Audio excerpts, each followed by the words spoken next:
जो आहे त्या ठिकाणी मी भाजपवर प्रामाणिकपणे काम केलेलं आहे आणि मी आपल्याला ग्वाही देऊ इच्छितो की भाजपामध्ये आज प्रवेश घेत असताना तीच भूमिका घेऊन प्रामाणिकपणे भाजपामध्ये काम करेन.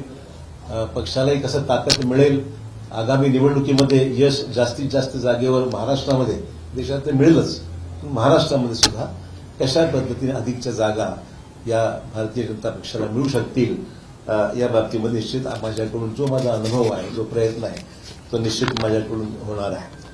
हे राजकारण हे एक सेवेचं माध्यम आहे आणि मला वाटतंय की मला कोणावरही व्यक्तिगत टीका टिप्पणी कालही स्पष्ट केलेलं आहे. मला ठीक आहे, पक्ष सोडल्यानंतर अनेक सहकारी त्याच्यामध्ये काही विरोधी बोलतात, कोणी काही टिप्पणी करते, काही लोकांनी समर्थन केलंय, विविध ज्याला आपण म्हणू की मतभिन्नता असू शकते.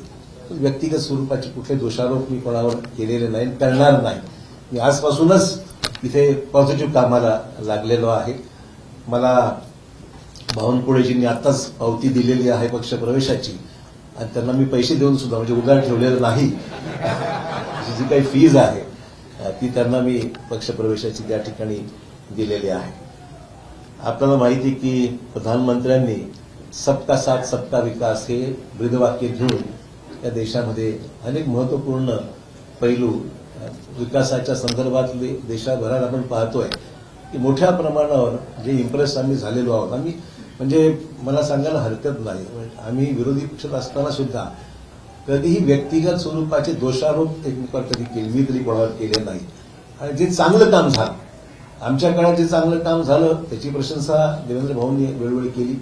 आम्ही सुद्धा त्यांच्या विद्यमान सरकारने जे चांगलं काम होत आहे त्याची प्रशंसा आम्ही सुद्धा केलेली आहे. कधी वेळेवर आमच्यावर टीका होते की तुम्ही फार माइल्ड आहात, तुम्ही काही टीका विरोधी पक्षावर करत नाही किंवा सत्ताधारी पक्षावर करत नाही. हेतू तो नाही आहे. महाराष्ट्राची जी परंपरा आहे, जी सभागृहामध्ये एकमेकांविषयी असलेली जी भूमिका असते विरोधी म्हणून, ती प्रामाणिकपणे विरोधात असताना केलेलीच आहे. परंतु सभागृहाच्या बाहेर मात्र व्यक्तिगत ते जाऊन पॉलिटिकलच्या पलीकडे जाऊन महाराष्ट्रात मी पाहिलेलं आहे. महाराष्ट्राच्या विधिमंडळामध्ये अनेक दिग्गज आम्ही पाहिलेले आहेत आणि त्या दिग्गजांचे संबंध सभागृहात जरी कटुता काही ठिकाणी आली असेल, पण सभागृहाच्या बाहेर मात्र एकमेकांविषयी आदर बाळगूनच जी भूमिका वटवायची असतील, पक्षाची धोरणं असतील, कामासंदर्भातल्या अपेक्षा असतील, ती सर्वांनीच राबवली. मला वाटतं ती परंपरा महाराष्ट्रात कायम राहावी अशा प्रकारची निश्चित आम्हा सर्वांची माहिती भूमिका निश्चित राहणार आहे.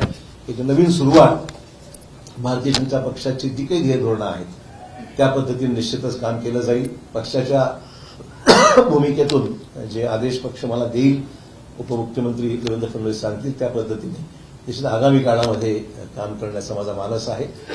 कुठलीही मागणी मी त्यांच्याकडे केलेली नाही. जे मला त्या ठिकाणी सांगितलं जाईल त्याप्रमाणे निश्चित मी काम करेल. माझ्या आधीच्या पक्षातील माझ्या सहकार्यांचे मी आभार मानतो. या निमित्ताने इतके वर्ष आम्ही एकत्र राहिलो.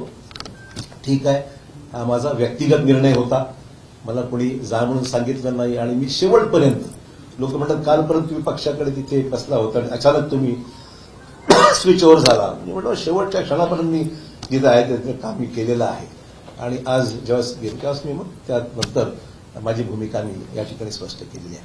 त्यामुळे मित्रहो, बस एवढंच या निमित्ताने मला सांगायचं. मी अधिक काही याच्यावर आज तरी भाष्य करणार नाही. अनेक वर्ष काँग्रेसमध्ये काम केलेले आहेत, अनेक आमदार हे देखील मोदींच्या विकासावर या ठिकाणी इम्प्रेस झाले असतील, तुमचे सहकारी असतील, ते सुद्धा भाजपा जॉईन करणार आहेत का? मला मुद्दाम सांगितलं पाहिजे, मी कोणालाही, हा माझा व्यक्तिगत डिसिजन होता, मी कोणालाही आमंत्रित किंवा निमंत्रित केलं नाही. बाकीचा विषय देवेंद्रजी आणि ते पाहतील काय करायचं. मी काही त्याच्यामध्ये खरं सांगतो. CEN न्यूज, देश प्रदेश की ताजा तरीन खबरों के लिए CEN न्यूज को सब्सक्राइब करें और रहें पल पल की खबर से हर पल बाखबर।